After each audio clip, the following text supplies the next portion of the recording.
রাজশাহী মাধ্যমিক ও উচ্চশিক্ষা মাউশির আঞ্চলিক পরিচালক প্রফেসর ডক্টর বিশ্বজিৎ ব্যানার্জিকে অপসারণের দাবিতে এবার মানববন্ধন করেছে বহিষ্কৃত দুই বিএনপি নেতার কর্মী সমর্থকেরা।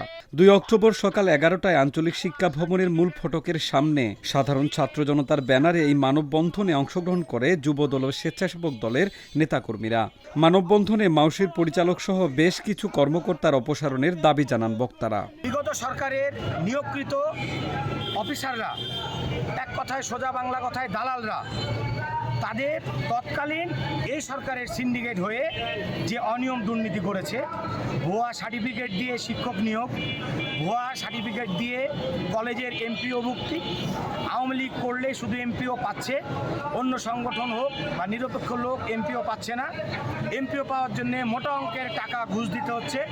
এই রাজশাহী মাউশিতে আওয়ামী লীগের দোসর প্রফেসর ডক্টর বিশ্বজিৎ ব্যানার্জি পরিচালক এবং মোহাম্মদ আলমাস উদ্দিন সরকারি পরিচালক, এরা থাকাকালীন ব্যাপক দুর্নীতি হয়েছে। এটাতে আমরা সবাই অবগত আছি, আমরা সাধারণ শিক্ষার্থীরা।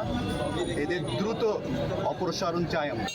এই মাউশিতে এখনো ফ্যাসিবাদের একটা দোসর হিসাবে নিজেদের পরিচয় দিয়ে যাচ্ছেন এবং আমাদের যে বাংলাদেশ 2.0 আমাদের যে লক্ষ্য, এই লক্ষ্য বাস্তবায়নে অন্যতম বাধা সৃষ্টিকারী হিসেবে তারা ঢাল হিসেবে দাঁড়িয়ে রয়েছে। এ সময় বক্তারা দাবি করেন, আওয়ামী দুর্নীতিবাজেরা ভুয়া সার্টিফিকেটের মাধ্যমে মাধ্যমিক ও উচ্চশিক্ষা ভবনে নিয়োগের সিন্ডিকেট গড়ে তুলেছেন। তবে এই অভিযোগ অস্বীকার করে মাউশি পরিচালক পাল্টা অভিযোগ করে জানান, আমার বিরুদ্ধে বিভিন্ন মিথ্যা ও বানোয়াট অভিযোগ এনে আমাকে কার্যালয় থেকে বের করে দিয়ে তালা ঝুলিয়ে দেওয়া হয়েছে। রাজনৈতিক ক্ষমতার অপব্যবহার করে এমন মানহানিকর এবং মিথ্যা ঘটনার সুষ্ঠু তদন্ত করে সঠিক বিচারের দাবি জানান তিনি। হঠাৎ করে তারা ঢোকে, প্রায় রুমের মধ্যে ঢোকে ২০-২৫ জন, বাইরেও ছিল এরকম ১০-১৫ জন। তো তারা এসে বলে আমরা একটা বিশেষ দলের পরিচয় দেয়, দিয়ে বলে যে আমরা এই এলাকারই ছেলে পেলে। আমি বললাম আপনাদের পরিচয় বলেন। বলছে না, পরিচয় দিয়ে কি করবেন, পরিচয় তো আমাদের এত মনে রাখতে পারবেন না। আমরা কিছু অভিযোগ নিয়ে এসেছি, আপনাকে এগুলো শুনতে হবে, আর আপনি এই অফিসে থাকতে পারবেন না, আপনাকে বেরিয়ে যেতে হবে। কেউ বলে পদত্যাগ করতে হবে, কেউ আরও অন্যান্য হুমকি দেয়। আমি বললাম আপনার অভিযোগটা কি শুনি। তখন বলতেছে যে আপনি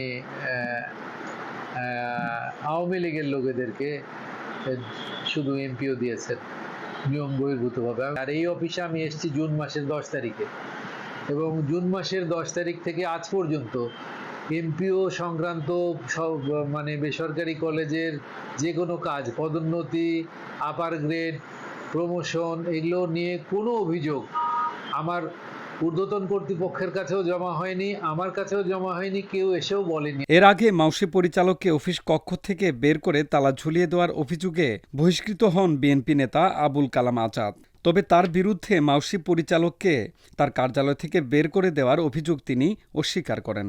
যে ঘটনাটি আমাকে বহিষ্কার করা হয়েছে, সেই ঘটনাটির সাথে আমি প্রত্যক্ষ পরোক্ষ বা মুঠোফোনের মাধ্যমেও কখনোই কোনোভাবেই জড়িত ছিলাম না।